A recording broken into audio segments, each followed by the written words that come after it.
2026 ജനുവരി 24 Siraj editorial MP. Fund വിനിയോഗവും കേരളവും. കേരളത്തിന്റെ വികസന ഭൂമികയിൽ എം.പിമാരുടെ ഫണ്ട് വിനിയോഗം വീണ്ടും ചർച്ചയാകുന്നു. കഴിഞ്ഞ ദിവസം പുറത്തുവന്ന 18ാം ലോക്സഭയുടെ 20 മാസത്തെ കണക്കുകളനുസരിച്ച് നിരാശാജനകമാണ് കേരളത്തിലെ എം.പിമാരുടെ ഫണ്ട് വിനിയോഗം. ഫണ്ട് വിനിയോഗത്തിന്റെ ദേശീയ ശരാശരി 28.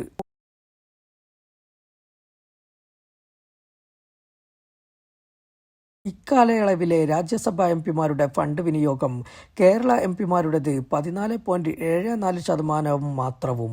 ദേശീയ ശരാശരി 44.22% വരും. വികസന ഫണ്ടിൽ 18 മാസത്തിനിടെ ₹1 പോലും ചെലവഴിക്കാത്ത 2 എം.പിമാരുമുണ്ട് സംസ്ഥാനത്ത്. അയൽ സംസ്ഥാനമായ തമിഴ്നാട്ടിലെ ഫണ്ട് വിനിയോഗം ദേശീയ ശരാശരിക്കു മുകളിൽ 46.7%, തെലങ്കാനയിലേത് 49.4%, ഇതോട് ചേർത്തു വായിക്കേണ്ടതുണ്ട്.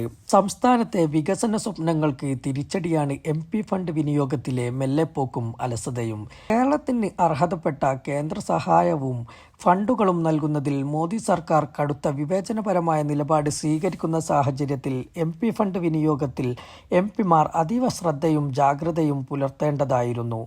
എന്തുകൊണ്ട് നമ്മുടെ എം.പിമാർ പിന്നാക്കമായി എന്ന കാര്യത്തിൽ ഗൗരവതരമായ ആത്മപരിശോധന അനിവാര്യമാണ്.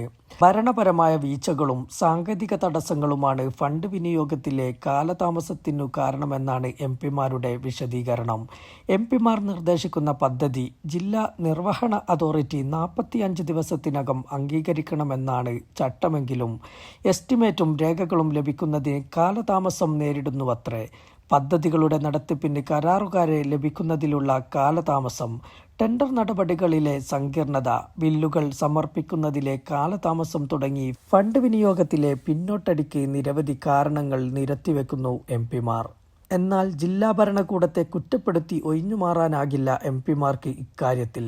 അവർ ശ്രദ്ധ പുലർത്തിയാൽ അത്തരം തടസ്സങ്ങളെ വലിയൊരളവോളം തരണം ചെയ്യാനാകുമെന്ന് തമിഴ്നാടും തെലങ്കാനയും പാഠം നൽകുന്നുണ്ട്. ഈ 2 സംസ്ഥാനങ്ങളിലെയും എം.പിമാർ തുടക്കത്തിലെ തങ്ങളുടെ മണ്ഡല വികസനത്തിന് വ്യക്തമായ മാസ്റ്റർ പ്ലാൻ തയ്യാറാക്കുകയും ആദ്യ വർഷം തന്നെ മുഖ്യപദ്ധതികൾ നിർദ്ദേശിക്കുകയും ചെയ്യും. ഇതുവഴി ഫണ്ട് അനുവദിച്ചു കിട്ടാനും പണം ലഭിക്കാനും മതിയായ സമയം ലഭിക്കുന്നു. മാത്രമല്ല, അനുവദിച്ചു കിട്ടുന്ന ഫണ്ടിന്റെ വിനിയോഗത്തെക്കുറിച്ച് എം.പിമാർ സംസ്ഥാനത്തെ ബന്ധപ്പെട്ട ഉദ്യോഗസ്ഥരുമായി കൃത്യമായ ഇടവേളകളിൽ റിവ്യൂ മീറ്റിംഗ് നടത്തുകയും ഭരണാനുമതിക്ക് കാലതാമസം നേരിടുന്ന ഫയലുകളുടെ കാര്യത്തിൽ കളക്ടറുമായും വകുപ്പ് സെക്രട്ടറിയുമായും നേരിട്ട് ഇടപെട്ട് വേഗത്തിൽ ഭരണാനുമതി ലഭ്യമാക്കാനുള്ള ശ്രമങ്ങൾ നടത്തുകയും ചെയ്യുന്നു. വിദ്യാഭ്യാസത്തിലും രാഷ്ട്രീയ ബോധത്തിലും മുന്നിട്ടു നിൽക്കുന്നുവെങ്കിലും കേരളത്തിൽ എം.പിമാരും ഉദ്യോഗസ്ഥരും തമ്മിലുള്ള ഏകോപനം കുറവാണ്.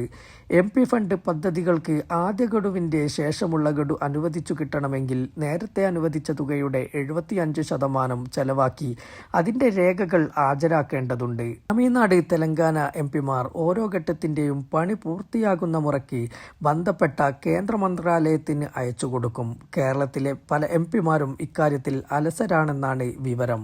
വികസനത്തിന്റെ പേരിൽ വോട്ട് വാങ്ങി അധികാരത്തിലെത്തുന്നവർ നിയോജക മണ്ഡലത്തിലെ ജനങ്ങളുടെ അടിസ്ഥാന ആവശ്യങ്ങൾ കണ്ടറിഞ്ഞ് പദ്ധതികൾ ആവിഷ്കരിക്കാനും നടപ്പാക്കാനും സമയം കണ്ടെത്താതെ അലസത കാണിക്കുന്നത് ജനവഞ്ചനയാണ്. ഫണ്ട് എം.പിമാരുടെ ഔദാര്യമല്ല, നികുതിപ്പണവും ജനങ്ങളുടെ അവകാശവുമാണ്. അത് നഷ്ടപ്പെടാതെ കൃത്യമായി വിനിയോഗിക്കാൻ നടപടി സ്വീകരിക്കേണ്ടതും 5 വർഷത്തിനിടെ ഒരു മണ്ഡലത്തിന് അനുവദിച്ച 25 കോടി രൂപ പൂർണ്ണമായും ലഭ്യമാക്കേണ്ടതും എം.പിമാരുടെ ബാധ്യതയാണ്. രാഷ്ട്രീയ പ്രസംഗങ്ങൾക്കും സഭയിലെ പ്രതിഷേധങ്ങൾക്കുമപ്പുറം തൻ്റെ മണ്ഡലത്തിലെ സാധാരണക്കാരന് ഉപകാരപ്പെടുന്ന എത്ര പദ്ധതികൾ നടപ്പാക്കിയെന്നതിനെ അടിസ്ഥാനമാക്കിയാണ് ഒരു എം.പിയുടെ കഴിവിനെ വിലയിരുത്തേണ്ടത്. ഫണ്ട് വിനിയോഗത്തിലെ പിന്നാക്കാവസ്ഥയോ എം.പിമാരുടെ ഫണ്ട് വിനിയോഗത്തിൻ്റെ സുതാര്യതയും ചോദ്യം ചെയ്യപ്പെടുന്നുണ്ട്.